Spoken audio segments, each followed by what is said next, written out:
Welcome to AI for Lawyers. I'm Dan, here with Alice. 2 episodes, 2 frameworks. You know the manual. Now meet the instructor. The people who wrote these guides did great work. They gave it structure. They gave you a language. They gave you all of that so you don't need it. One rule: context. That is all it ever was. So the last 2 episodes were a setup. They were a genuine education. GCES works, CoStar works. If you use them for the rest of your career, you'll write better prompts than most people. But the principle underneath both of them is simpler. Every box in both frameworks is just a way of saying, give the model what it needs to do the job. Context. And the principle is that once you understand that, you don't always need every box. Exactly. If the only audience is yourself, you don't set the audience box. If the model can search for context, you don't paste it in.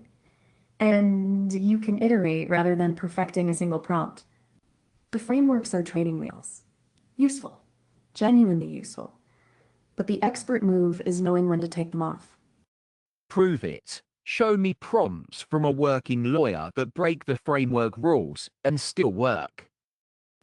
3 of them. Example 1. This is a corporate lawyer instructing their AI the way you'd instruct senior counsel. Stream of consciousness. Here's the prompt. Act as a corporate lawyer who specializes in corporate finance. You're advising a pre-revenue company which has an upcoming equity round.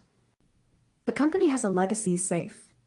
Explain what this is. That will convert on initial closing of the equity round. If safe conversion happens, the company will have more than 50 shareholders, who are all small seed shareholders. Explain why this will happen, which exceeds the maximum number of shareholders for a private company under the jurisdiction's company's legislation. The desire is to keep it under 50 shareholders, even after the upcoming equity funding round. Client wants the simplest and lowest cost solution to solve this, as the company has low cash flow until completion of the equity round. No GCES structure. No CoStar boxes. Just a brain dump. And it works because the context is dense and the question is specific. Look at the parentheticals. Explain what this is. Explain why this will happen. The lawyer is asking the model to confirm its own understanding before proceeding. That's how you instruct senior counsel. You dump your thoughts, they're capable enough to parse them, and you ask them to show they're working. There's one piece of structure in there, though. Act as a corporate lawyer. She kept the role because it adds context. She threw away everything else because it wouldn't have. That's the principle in action.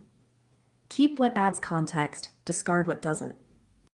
Example 2. The opposite end of the spectrum.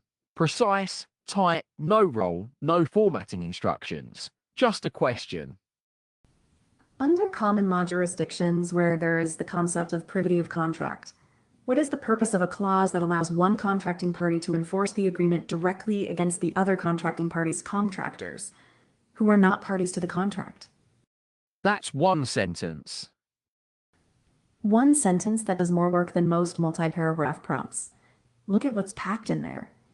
The jurisdictional scope, common law, the conceptual anchor, privity of contract. The specific mechanism, third-party enforcement against subcontractors. And then the parenthetical, who are not parties to the contract. 7 words that tell the model, I already know the tension here. I'm flagging it so you address it directly. Adding CoStar boxes to that prompt would make it worse. It would add noise, not clarity. The prompt is already pure context. Every word is doing a job. Knowing when not to use the framework is part of the principle. Example 3.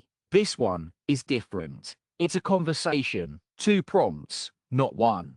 The lawyer is using the model's search capability to gather facts, then layering new information and asking for re-evaluation. Prompt 1. Search for news about a major cruise operator's cruise being canceled in a port city. This just happened. If a person flew into that city for the cruise and it got canceled due to engine issues, What legal remedies does that person have against the operator for recovery of the air ticket prices? So the lawyer doesn't paste in the facts. They tell the model to go find them. That's still context. It's just context the model fetches rather than context you supply. The principle holds. The model needs context to do the job. The source of that context can be you, or it can be a tool the model has access to. Then prompt 2. The cruise was canceled after 1 day, but they gave a full refund plus 1 free night hotel stay. Evaluate in light of these facts. New facts. Change the analysis. And that's iteration. The prompt doesn't have to be complete on the first attempt. This is how lawyers actually think. Facts arrive in layers, analysis adjusts. No framework teaches this. But the principle, context, naturally accommodates it. You just keep adding context until the answer is right. So every one of those prompts broke the framework rules. None of them suffered for it. They worked because the lawyer knew what context the model needed and supplied it, in whatever shape made sense. A brain dump, a single sentence. A 2-step conversation. 3 different shapes, 1 principle. That's the principle. That's the only rule. Next episode. What happens when you deliberately withhold context? Specifically, when you don't want to give the model your conclusion. That's interrogation mode. See you then. AI for Lawyers is designed by a practicing lawyer. Alice and Dan are AI-generated voices. No legal advice here, just education.